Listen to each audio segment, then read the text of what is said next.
Assalamualaikum warahmatullahi wabarakatuh. Halo dulur-dulur semuanya, kembali ke channel saya di Masme TV, channel yang membahas tentang segala dunia pertukangan. Ya, bagaimana kabar dulur hari ini ya? Semoga sehat selalu, dilancarkan rezekinya dan dimudahkan segala urusannya. Oke, saya coba dulu untuk menerima penelpon selanjutnya. Halo, selamat. Dan masih di konten tutu ini ya dulur ya. Hehehe, tutorial tips trik jitu. Tanpa lama-lama langsung saja kita mulai saja ini ya dulur ya. Nah, untuk mungkin di video sebelumnya ya dulur ya, saya sudah pernah beberapa kali membahas tentang bor ya dulur ya. Dan di video saya yang terbaru itu saya ada video tentang mengganti armatur dan stator dari bor merek Magtech MT80 ya dulur ya. Nah, ini bekasnya ini ya dulur ya. Dan ini itu sama saja kalau diganti dengan tipe Magtech MT60 yang 10 mili ya itu ya. Jadi apabila ingin menggantinya bisa juga ya dulur ya, antara Magtech MT60 dan MT80 itu stator atau pelnya sama saja ya dulur ya, seperti itu. Nah, di sini saya menggantinya itu waktu itu menggunakan merek ini ya dulur ya, merek DCA nya. Ini unboxing tipis-tipis juga ini dari DCA tipe MT60 made in China, accelerator, dinamo, stator dan bla bla bla seterusnya itu dulur ya. Nah, seperti ini ya, saya sering ya juga menggunakan produk-produk dari DCA ini ya, spare partnya saya sering menggunakan dari ini juga. Nah, kita closing dulu ini. Wah, ada butiran-butiran saljunya dulur-dulur. Dan di video sebelumnya juga dulu ya, saya juga sempat membandingkan ya antara beberapa jenis spare part mesin ya, antara lain stator armatur dengan bearing ya. Nah, dan di video kali ini saya akan juga sedikit membandingkan ini dulu ya. Ini masih orinya ini ya dulu ya. Ini ori dari MT80. Dari ini DCA. Nah, itu nama sarinya DCA 2203 dan bla bla bla, itulah seterusnya itu ya. Ini kita langsung bandingkan ya. Kita timbang beratnya.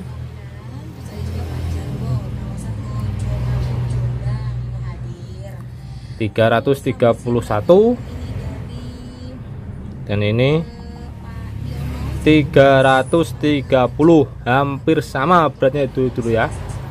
Karena mungkin sudah ini ketambahan dari kabelnya ini ya dulu ya, yang kabelnya agak panjang ini ya dulu ya. Nah, seperti itu ya ini ya. Nah, dan untuk kualitas tembaganya ini saya tidak bisa membandingkannya ya dulu ya, karena ini sudah terbakar, sudah menghitam ini ya dulu ya. Nah, ini sudah meleleh ya, kelihatan di dalamnya. Banyak juga bekas-bekas pergesekan antara armatornya dengan statornya ini ya dulu ya. Sungguh sayang sekali ya dulu, ini masih ori tapi sudah short atau terbakar ya. Nah, kita bahas yang ini dulu ya dulu ya. Nah, ini saya ambil senjata dulu ini. Oke ya. Nah, ini saya akan sedikit membahasnya dulu ya. Ini akan berhubungan dengan cara memasang di kabel switchnya ya dulu ya. Mungkin ada yang masih belum paham ya, dan juga sudah banyak ada juga yang masih bingung ya. Ini saya akan jelaskan lebih detail lagi ya. Ya, ini di sini seperti dulu lihat ya, di sini keluar kabel 2 ini ya. Nah, ini yang satu biasanya ke arah saklar switchnya, yang satu ini ke arah bolak-baliknya ya dulu ya, seperti itu. Terus kalau kebalik bagaimana bang? Kalau kebalik itu ya sebenarnya tidak apa-apa ya dulu ya. Nanti itu berefek pada saklarnya itu ya dulu ya. Biasanya kalau kita tekan, nah saya contohkan dulu ya. Biasanya kalau standar kan seperti ini biasanya itu putarannya maju ya, ini untuk mengebor. Kalau begini biasanya putarannya untuk mundur ya, ke arah kiri. Nah, nanti akan berefek kebalik seperti ini ya. Jadi ini yang harusnya maju malah mundur, kemudian yang ini seharusnya mundur malah maju ya. Kalau nanti waktu masang yang ini kebalik ya, ini itu. Nah, ini sebenarnya tidak apa-apa kalau ini kebalik-balik ya. Nah, saya biasanya itu menentukan mana kabel yang mengarah ke saklar ini ya, yang sebelah bawah ini, dan mana kabel yang mengarah ke bagian bolak-balik ini ya dulu ya. Biasanya itu saya menentukan dari posisi panjangnya kabel ya dulu ya. Nah, kita pikirkan dulu, ini saya pakai ini dulu. Kita anggap saja ini mesinnya itu, ini aja lah. Anggap saja posisi mesinnya seperti ini ya. Ini kita posisikan kabel mana yang lebih panjang ya dulu ya. Kan anggap saja seperti ini ya gambarannya ya. Kita ambil posisi yang paling panjang mana ini. Apakah nanti ini lebih panjang seperti ini, atau mungkin ini bisa juga lebih panjang, tergantung situasi ya, tergantung dari statornya ini ya. Kita tinggal pajang saja.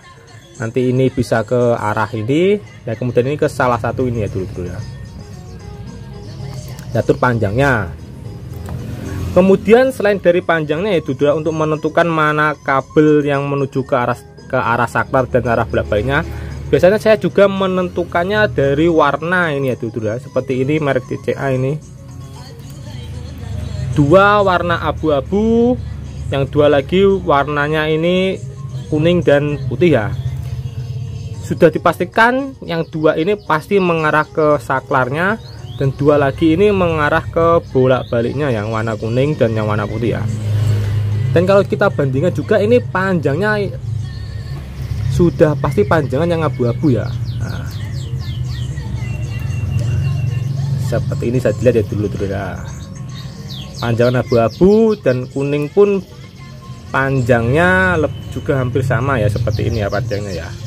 Nanti posisinya akan seperti ini ya, apabila kita membuka mesin masanya nanti akan seperti ini ya. Kenapa enggak seperti ini?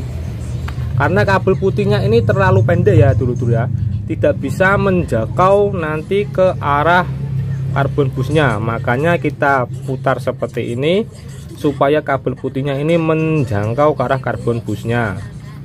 Dan kabel abu-abu ini sudah pasti bisa menjangkau ke saklar atau switchnya ini ya dulu ya, seperti itu. Ini untuk kasus yang kabelnya ini keluar 4 biji ya ini ya. Nah, mungkin ada juga untuk stator baru beberapa merek itu keluarnya 2 biji seperti yang tadi ini dulu ya. Ini masih bawaannya keluarnya 2 biji ya ini ya. Hanya warna putih dan warna hitam ya ini. Dan terlihat di sini juga tersambung ya dulu ya ini. Nah, ini tersambung nggak pada kelihatan ya, karena sama-sama hitam ya ini tersambung kemudian ke sini ya. Nah, jangan khawatir dulur-dulur ya, itu bukan berarti salah beli ya, itu bisa digunakan, hanya saja kita sedikit men-settingnya ya dulu ya. Saya ulangi lagi ya dulu ya, biar agak kameranya agak tinggi ini. Nah, seperti ini. Nah, ya. Ketika posisikan seperti ini ya, kita anggap saja ini warna hitamnya ini mengarah ke saklar switchnya ini dulu ya. Ini kita masukkan yang ke bagian bawah, maaf lur. Nah, masukkan ke bagian bawah.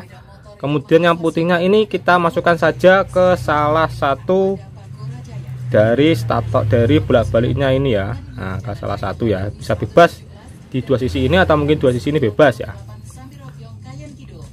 Dan nanti yang berlawanan dengan ini kita sambungkan ke arah saklar yang di sini ini.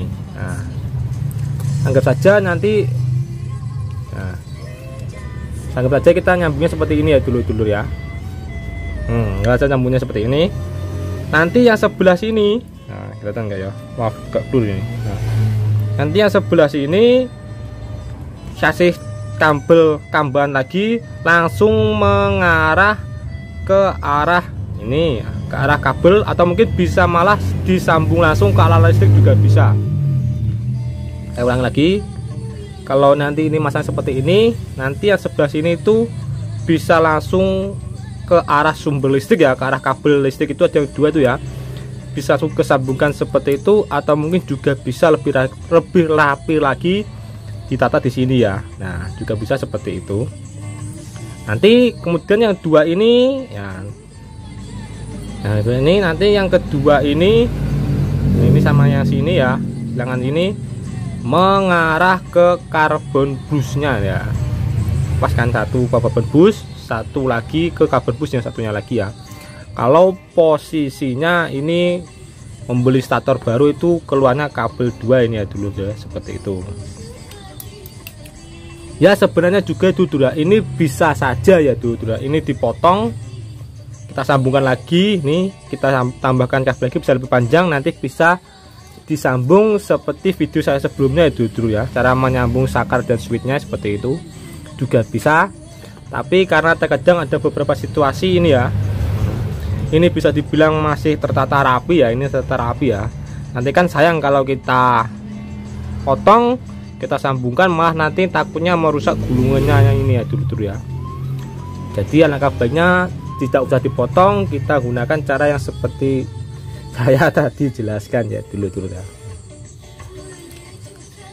Bisa juga ya dulu dibalik ya, kalau mungkin kabel putih ini lebih panjang, bisa juga kabel hitam ini mengarah ke karbon bus, ke arah bolak balik. Nanti ini ke arah sumber listriknya, ini ke karbon bus, dan ini mengarah ke saklarnya ya dulu ya. Sebelah sini masuk sini, atau mungkin juga masuk sini ya, sesuaikan kondisinya dulu ya. Dan mungkin sedikit mereset ya dulu ya. Nah, cara masangnya seperti ini ya. Ini kabel 2 mengarah ke arah sumber listrik ya, ke arah saklar. Satu seperti ini, nanti ini akan ke sumber listrik, yang satu lagi ke sini ya.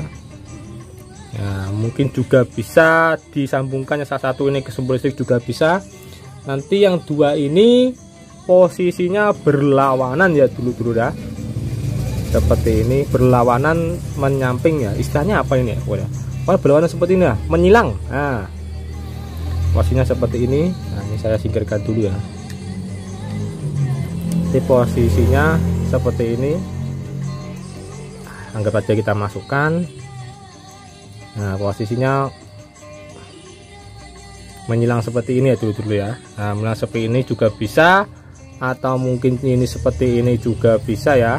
Nah ya terserah kondisi panjangnya kabel seperti apa ya, nanti berefeknya itu ya dulu, seperti yang saya bilang tadi, berefeknya ke arah pelatupnya ini ya, switchnya itu ya dulu ya. Yang biasanya standarnya di sini itu arahnya maju, nanti arahnya maju. Kalau kita ketekan seperti ini nanti arahnya malah mundur ya, nanti akan kebalik, yang ini malah maju, kemudian yang ini malah mundur. Nah, seperti itu ya dulu ya. Nah apalagi ya, nah oh ya, untuk tips triknya itu ya, untuk memilih stator yang baik ya, ya bisa dibilang ya harga membawa kualitas sih, juga bisa seperti itu. Utamakan ya kita lihat juga ini komponen tembaganya ini ya, usahakan ini bisa dibilang warnanya emas ke kecoklatan ya, lebih gelap seperti itu juga bisa. Dan kalau juga usahakan kalau membeli stator ini ya dulu ya, ada tambahan namanya pelapis, apa ini namanya, plastik ya, seperti itu. Fungsinya supaya kalaupun ada terjadi kemasukan benda atau mungkin kipasnya ini jatuh, ini statornya tidak menempel ke arah besinya ini ya. Jadi tidak menyebabkan namanya kebocoran, atau mungkin bisa dibilang malah short, istilahnya apa ya, jeglek sih, apa ya, si rumah yang otomatis mati itu loh, saya agak lupa namanya. Saya biasanya menyebutnya jeglek, anjret lah, seperti itu ya. Mungkin ada yang paham bisa dijelaskan ya dulu ya. Nah seperti ini ada tali tambahannya. Terus apalagi ya, kalau mungkin untuk kualitas besinya sih saya juga bisa bilang tidak terlalu bisa banyak menilai ya dulu ya, karena cuma kurang paham mengenai besi-besian seperti ini. Yang pasti sih saya lihatnya dari utamanya ini ya dulu ya, antara ini gulungannya ini kalau bisa segelap mungkin, secoklat mungkin, dan ini kalau saya usahakan ada yang namanya pelapis plastik seperti ini. Nah, mungkin juga cukup sampai di sini ya dulu ya. Semoga bermanfaat, sedikit banyak bermanfaat. Sekali lagi terima kasih buat dulur yang sudah menonton sampai selesai. Mohon maaf apabila ada salah-salah kata atau mungkin ucapan saya yang menyinggung. Semoga sedikit banyak bermanfaat. Silahkan tinggalkan kritik, saran, dan pertanyaan di bawah ya dulur ya. Sekali lagi terima kasih. Sampai jumpa di video selanjutnya.